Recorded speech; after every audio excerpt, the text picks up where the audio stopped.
Bismillahirrahmanirrahim. Assalamualaikum warahmatullahi wabarakatuh. Selamat siang, salam sejahtera untuk kita semua. Alhamdulillah pada kesempatan kali ini kami dapat berkumpul lagi dalam kegiatan presentasi mata kuliah pengelolaan pendidikan. Sebelumnya saya ucapkan terima kasih kepada dosen pengampu kami yaitu Ibu Cucun Sunaingsi, SPD MPD, dan saya ucapkan juga terima kasih kepada teman-teman yang saya banggakan. Demi mengefektifkan waktu, kita mulai acara presentasi kali ini yang mana bertemakan manajemen peserta didik. Sebelum itu, saya Yuditya sebagai moderator sekaligus pemateri pada pematerian kali ini mohon izin untuk memperkenalkan anggota kelompok saya yaitu kelompok 7 yang mana terdiri dari boleh di slide next slide yang mana terdiri dari Adinda Salsabila dengan NIM 2001676, Tita Juwita dengan NIM 2002988, saya sendiri Yuditya Dwi Patyamurti dengan NIM 2003172, dan yang terakhir yaitu Rena Rohmawati dengan NIM 2003336. Selanjutnya ialah pematerian, yang mana pematerian pertama akan disampaikan oleh Adinda Salsa dengan judul pematerian pengertian manajemen peserta didik. Kepada Adinda Salsa, saya persilahkan. Ya, baik. Terima kasih kepada moderator yang telah mempersilahkan saya untuk menyampaikan materi pertama, yaitu tentang pengertian manajemen peserta didik. Nah, sebelum membahas lebih lanjut mengenai manajemen peserta didik, kita harus mengetahui terlebih dahulu apa itu peserta didik. Peserta didik adalah individu yang dapat mengembangkan kemampuan dan kompetensinya sesuai dengan kapasitas dan minatnya. Sedangkan, apa itu manajemen? Manajemen adalah suatu strategi, perencanaan, pengendalian, atau suatu kegiatan untuk mencapai hasil akhir atau tujuan secara maksimal. Nah, dari kedua pengertian tersebut, dapat kita simpulkan bahwa manajemen peserta didik adalah suatu metode, strategi, atau rencana yang telah disusun secara efektif oleh guru untuk mengatur atau mengkondisikan siswa selama proses pembelajaran berlangsung. Boleh next? Nah, selanjutnya adalah tujuan manajemen peserta didik. Setelah kita mengetahui apa itu arti dari manajemen peserta didik, nah, selanjutnya kita harus mengetahui tujuan dari manajemen peserta didik, yaitu yang pertama, manajemen peserta didik berfungsi atau bertujuan untuk mengatur segala macam kegiatan siswa, supaya kegiatan yang dilakukan dapat menunjang proses pembelajaran di lembaga pendidikan agar dapat berjalan sebagaimana mestinya.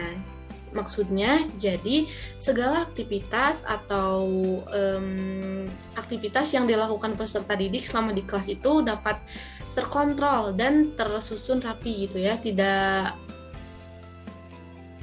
susah diatur seperti itu. Nah, kemudian apa itu fungsi dari manajemen peserta didik? Nah, manajemen peserta didik berfungsi sebagai wadah bagi siswa untuk mengembangkan potensi dirinya untuk menjadi sosok individu yang baik dalam hal individualitas. Contohnya, sikap personality dari individu atau peserta didik itu sendiri, bagaimana cara ia bersikap terhadap sesama atau terhadap orang yang lebih dewasa, seperti itu.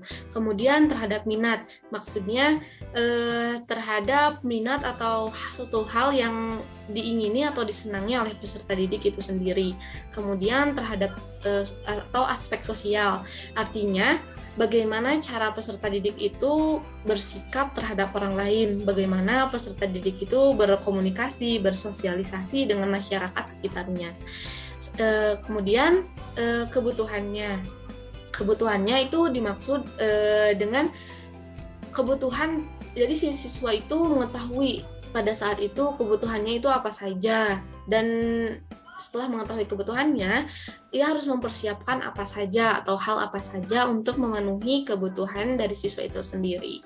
Nah, kemudian sebagai seorang guru, pada saat kita akan memanajemen peserta didik, tentunya kita harus mematuhi atau mengacu terhadap prinsip-prinsip manajemen peserta didik. Nah, di sini terdapat 6 prinsip yang kelompok kami dapatkan tentang manajemen peserta didik. Yang pertama adalah mengacu pada aturan yang benar. Artinya, suatu manajemen peserta didik yang akan kita lakukan atau laksanakan itu harus mengacu pada aturan yang benar, tidak boleh melenceng. Seperti itu. Jadi, harus mengacu peraturan yang berlaku juga terhadap di pemerintahan. Nah, selanjutnya, poin kedua adalah merujuk pada tujuan manajemen sekolah, yang artinya pasti suatu lembaga sekolah itu memiliki manajemen sekolah ya. Nah, saat kita memanajemen peserta didik, kita itu harus mengacu terhadap tujuan sekolah juga, tujuan manajemen sekolah. Secara tidak langsung dapat dikatakan manajemen peserta didik yang kita lakukan itu dapat berkontribusi terhadap atau untuk memajukan dan mencapai tujuan manajemen sekolah. Nah, kemudian poin ketiga adalah mendidik siswa. Artinya, manajemen yang kita lakukan itu harus bersifat mendidik siswa, tidak boleh melenceng, seperti itu.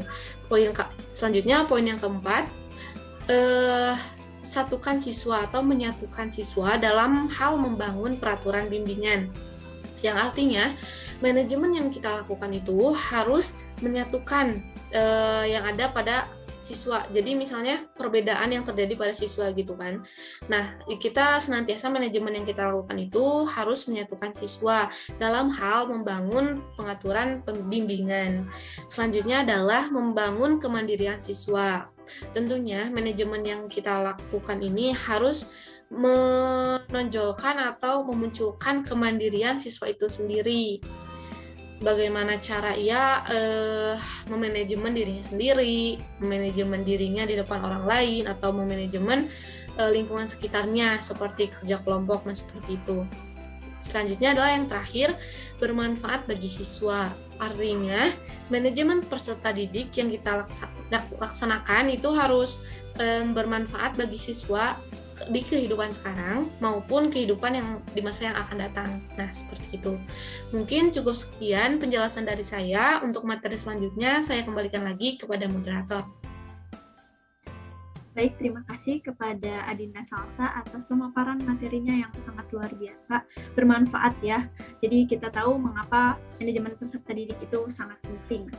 Nah, selanjutnya ialah materi ruang lingkup peserta didik yang akan dipaparkan oleh Teh Rena. Kepada Rena Lukmawati dipersilakan. Baik, terima kasih kepada moderator yang telah mengizinkan saya untuk memaparkan materi mengenai ruang lingkup peserta didik. Nah, ruang lingkup pada peserta didik itu dibagi menjadi 4. Yang pertama, analisis kebutuhan jumlah siswa sesuai kebutuhan sekolah. Jadi, sekolah sebelum membuka rekrutmen atau sebelum menerima peserta didik baru, sekolah harus sudah menentukan jumlah peserta didik yang sekolah butuhkan. Misalnya membutuhkan 40 siswa, berarti sekolah akan menerima atau membuka pendaftaran untuk 40 orang siswa. Nah, lalu yang kedua yaitu kapasitas kelas harus tersedia sesuai dengan jumlah siswa. Nah, setelah melihat jumlah siswa atau menentukan kebutuhan jumlah siswa, sekolah juga harus menentukan kapasitas mengenai ruang kelas untuk jumlah peserta didik. Misalnya 40 siswa untuk 2 kelas, atau misalnya dari seluruh jumlah peserta atau jumlah peserta didik atau siswa yang ada di sekolah, maka sekolah harus menyiapkan kelas yang sesuai.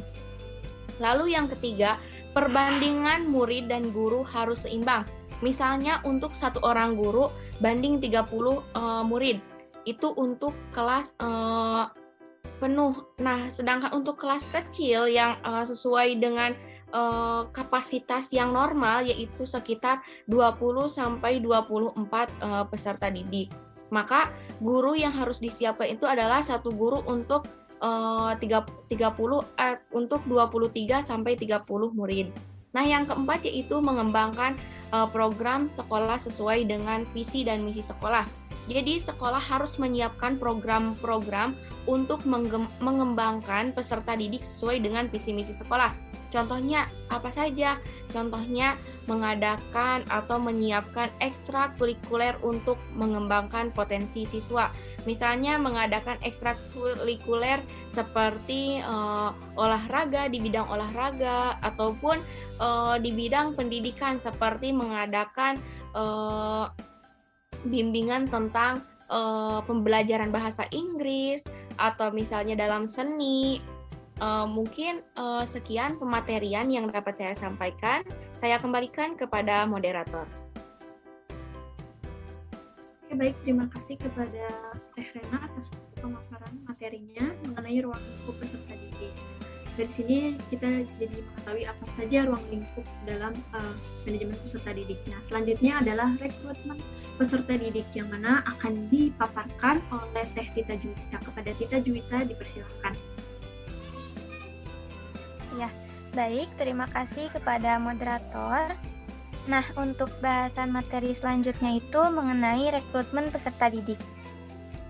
Dalam penerimaan peserta didik baru ini tentunya menjadi sebuah kesempatan bagi lembaga pendidikan yaitu sekolah untuk meningkatkan mutu sekolah. Nah, peserta didik ini menjadi salah satu elemen utama dalam mengembangkan pendidikan di Indonesia. Rekrutmen peserta didik pada dasarnya memang sebuah proses pencarian dan menarik para calon peserta didik untuk mendaftar di sekolah tersebut. Nah, kegiatan rekrutmen peserta didik ini dalam tinjauan manajemen penyelenggaraan pendidikan yang formal atau persekolahan memang merupakan suatu tindakan yang rutin dilakukan oleh lembaga pendidikan untuk menghimpun, menyeleksi, dan menempatkan calon peserta didik pada jenjangnya tertentu. Nah, lalu terdapat dua strategi dalam perekrutan peserta didik ini. Di antaranya yaitu yang pertama, strategi promosi, di mana strategi promosi ini merupakan penerimaan peserta didik yang sebelumnya tanpa melalui seleksi. Nah, mereka ini yang telah mendaftar di sekolah tertentu diterima begitu saja menjadi siswanya. Dan maka dari itu mereka yang telah mendaftar menjadi peserta didik tidak akan ada yang ditolak. Nah, lalu yang kedua itu strategi seleksi, di mana strategi ini digolongkan menjadi 3 macam, yaitu yang pertama seleksi berdasarkan daftar nilai EPTA murni atau ujian nasional. Yang kedua, seleksi berdasarkan penelusuran minat dan kemampuan atau PMDK. Lalu yang ketiga itu seleksi berdasarkan tes masuk. Nah, selain dari strategi-strategi tadi, terdapat juga ciri dari lembaga pendidikan yang bermutu, yaitu yang pertama, lembaga pendidikan tersebut berfokus pada pelanggan, baik pelanggan internal maupun eksternal. Lalu, lembaga pendidikan itu berfokus kepada upaya pencegahan munculnya berbagai masalah. Dan yang ketiga, lembaga pendidikan itu juga memiliki investasi kepada sumber daya manusia agar terhindar dari kerusakan-kerusakan psikologi. Oke, next slide. Nah, untuk bahasan materi selanjutnya itu mengenai pembinaan dan pengembangan peserta didik, di mana kegiatan pengembangan dan pembinaan peserta didik ini merupakan suatu cara pemberian layanan bagi peserta didik dalam mengembangkan potensi, minat dan bakatnya, serta menyiapkan peserta didik agar mereka itu mampu untuk beradaptasi dengan dinamika yang terjadi di masyarakat. Nah, pembinaan yang dilakukan ini juga untuk membekali mereka dan juga membentuk karakter dari peserta didik itu sendiri untuk menjadi pribadi yang memiliki bekal kemampuan dalam menghadapi kehidupan di masyarakat di masa yang akan datang. Nah, karena peserta didik ini sebagai subjek belajar, yaitu individu yang terdiri dari berbagai karakter, adat istiadat, lingkungan sosial, bahkan dari cara mendidik orang tuanya pun juga bervariatif dengan tingkat daya nalar serta kecerdasan yang tentu saja berbeda. Dan dari hal ini yang merupakan acuan serta sebagai bahan pertimbangan bagi guru untuk lebih mengenal lagi keberadaan dari peserta didik. Dan dalam hal ini juga peserta didik ini sebagai makhluk sosial, tidak terlepas dari perilaku yang baik dan juga perilaku yang buruk. Mungkin itu saja yang dapat saya sampaikan. Selanjutnya saya kembalikan kepada moderator. Baik, terima kasih kepada Tita Juwita atas pemaparan materinya. Selanjutnya adalah pemaparan materi mengenai pencatatan dan pelaporan yang akan disampaikan oleh saya sendiri. Nah, pencatatan merupakan hal yang sangat penting ya, yang diperlukan oleh sekolah. Pencatatan ini digunakan sebagai pengarsipan data peserta didik, dimulai dari peserta didik masuk sekolah hingga lulus. Pencatatan ini bertujuan agar lembaga-lembaga dapat memberikan pelatihan yang optimal kepada siswa, sementara laporan dilakukan sebagai bentuk akuntabilitas kelembagaan untuk mengetahui pengembangan pemangku kepentingan. Nah, ada beberapa alat atau perlengkapan yang digunakan untuk mempermudah melakukan pencatatan dan pelaporan. Yang pertama ialah buku siswa. Buku siswa atau buku besar siswa adalah buku yang berisi catatan siswa yang belajar di sekolah. Setiap kartu siswa disertai dengan kunci cap nomor dan juga disertai dengan data lainnya untuk setiap siswa. Selanjutnya adalah buku kelaper. Buku kelaper adalah buku yang catatannya seperti buku, tetapi penulisannya disusun menurut abjad. Hal ini untuk memudahkan penelitian data siswa jika sewaktu-waktu diperlukan. Selanjutnya adalah daftar hadir. Daftar hadir adalah buku yang selalu dibawa oleh guru untuk mengetahui kehadiran siswa setiap hari. Selain itu, absensi juga digunakan sebagai laporan kepada orang tua siswa. Selanjutnya adalah daftar mutasi siswa. Untuk mengetahui jumlah pasti kondisi siswa, sekolah harus memiliki buku daftar pindah siswa, buku daftar mutasi yang berisi catatan siswa masuk dan keluar setiap bulan, semester, atau tahun. Yang kelima ialah buku catatan pribadi siswa. Buku catatan pribadi siswa ini lebih lengkap tentang data siswa. Buku ini memuat antara lain identitas siswa, informasi kondisi keluarga, kondisi fisik dan kesehatan, riwayat pendidikan dan hasil belajar, data psikologis, sikap, minat, dan aspirasi, serta kegiatan di luar sekolah. Selanjutnya adalah daftar nilai atau daftar skor. Daftar nilai ini dimiliki oleh setiap guru bidang studi, khusus yang mencatat hasil setiap siswa bidang studi mata pelajaran tertentu. Selanjutnya adalah buku ledger. Buku ledger adalah kumpulan nilai-nilai dari semua bidang studi untuk setiap siswa. Penyusunan pencatatan nilai dalam bacaan ini dilakukan oleh wali kelas dengan mengisi nilai rapor. Dan yang terakhir adalah rapor. Rapor adalah alat untuk melaporkan tingkat belajar siswa kepada orang tua wali atau kepada siswa itu sendiri. Selain prestasi belajar, kehadiran, perilaku siswa, dan sebagainya juga dilaporkan. Semua buku atau daftar itu saling melengkapi dan terkait satu sama lain. Oleh karena itu, diharapkan pihak sekolah dapat mendaftarkan segala aspek yang diperlukan mengenai segala hal yang berkaitan. Boleh di next slide?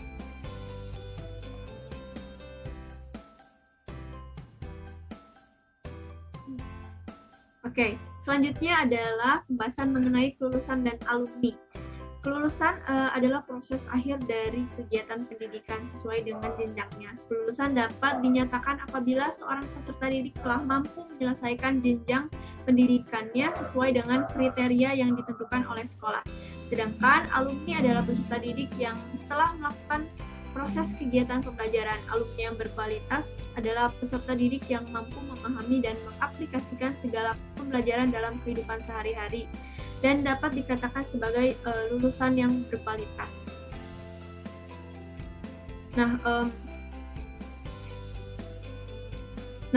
Proses kelulusan ini adalah proses terakhir ya dalam manajemen siswa. Selanjutnya, kelulusan adalah pernyataan oleh sekolah mengenai penyelesaian program pendidikan yang siswa ikuti. Yang ketiga adalah setelah siswa menyelesaikan semua program pendidikan sekolah dan berhasil lulus ujian nasional, mereka menerima sertifikat yang umumnya disebut sertifikat kelulusan. Nah, untuk yang alumni, hubungan antara sekolah dan siswa harus ditetapkan dari hubungan dengan lulusan ini. Sekolah dapat memperoleh banyak manfaat dari alumni. Sekolah dapat mengumpulkan informasi yang banyak dari alumni, dan hubungan antara sekolah dan alumni dapat dipertahankan melalui pertemuan yang biasanya disebut sebagai REM. Mungkin sekian materi yang dapat saya sampaikan. Selanjutnya adalah pematerian yang akan dipaparkan oleh Teh Rena mengenai hasil wawancara yang telah kelompok kami lakukan. Kepada Teh Rena kami persilakan. Baik, terima kasih kepada moderator yang telah mengizinkan saya untuk melaporkan hasil wawancara kami di SD Negeri Wangunjaya 2. SD Negeri Wangunjaya 2 merupakan salah satu sekolah yang terletak di wilayah Kabupaten Garut. Sekolah ini memiliki 6 kelas yang terdiri dari kelas 1 sampai kelas 6 dengan jumlah guru kelas ada 6 dan memiliki 1 operator komputer dan 1 kepala sekolah. Setiap kelas biasanya terdiri dari 20 sampai 25 orang siswa. Kemudian sekolah sudah menyediakan program dan layanan pendidikan yang sesuai dengan kebutuhan peserta didik. Salah satunya sekolah sudah menyediakan berbagai fasilitas pendidikan untuk menunjang belajar mengajar. Contohnya ruang kelas yang bersih, kemudian ruang kelas yang nyaman untuk melakukan proses pembelajaran dengan penyediaan meja, kursi, lemari, serta buku induk siswa dan buku absensi, daftar nilai, serta buku ledger, buku rapot, dan lain sebagainya sudah tersedia di sekolah. Kemudian, sekolah juga merancang pembelajaran secara optimal, biasanya dengan menggunakan penyediaan oleh guru seperti RPP sebelum melakukan proses pembelajaran. Guru terlebih dahulu menyiapkan atau menyusun terlebih dahulu RPP. Setiap tahun ajaran baru, sekolah juga melaksanakan tahap orientasi selama 3 hari pertama. Kemudian ada juga bimbingan penyuluhan bagi peserta didik, biasanya dilakukan oleh guru masing-masing setiap kelasnya, atau guru bimbingan penyuluhan ini bertugas untuk mendisiplinkan peserta didik dan memberikan motivasi kepada siswa untuk melanjutkan sekolah ke jenjang yang lebih tinggi. Nah, biasanya untuk pendisiplinan itu biasanya dilakukan dari kelas 1 sampai kelas 6. Nah, sedangkan untuk memotivasi itu biasanya pada kelas 5 dan kelas 6 SD, karena anak-anak harus sudah memiliki atau harus sudah ada bimbingan mengenai kelanjutan untuk melanjutkan ke jenjang yang lebih tinggi atau jenjang sekolah menengah pertama. Mungkin sekian yang dapat saya sampaikan. Saya kembalikan kepada moderator.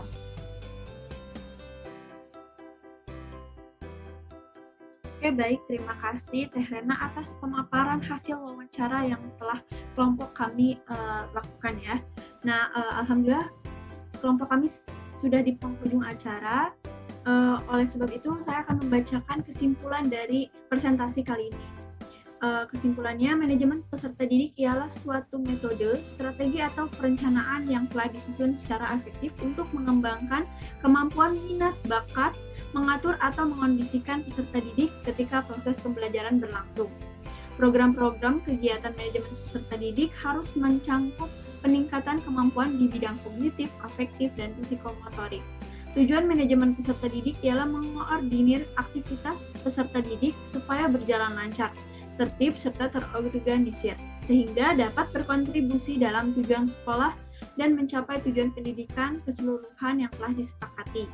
Sedangkan manajemen peserta didik berfungsi sebagai tempat bagi peserta didik untuk mengembangkan potensi diri, menjadi sosok individu yang baik dari segi individualitas, minat, sosial, dan kebutuhannya.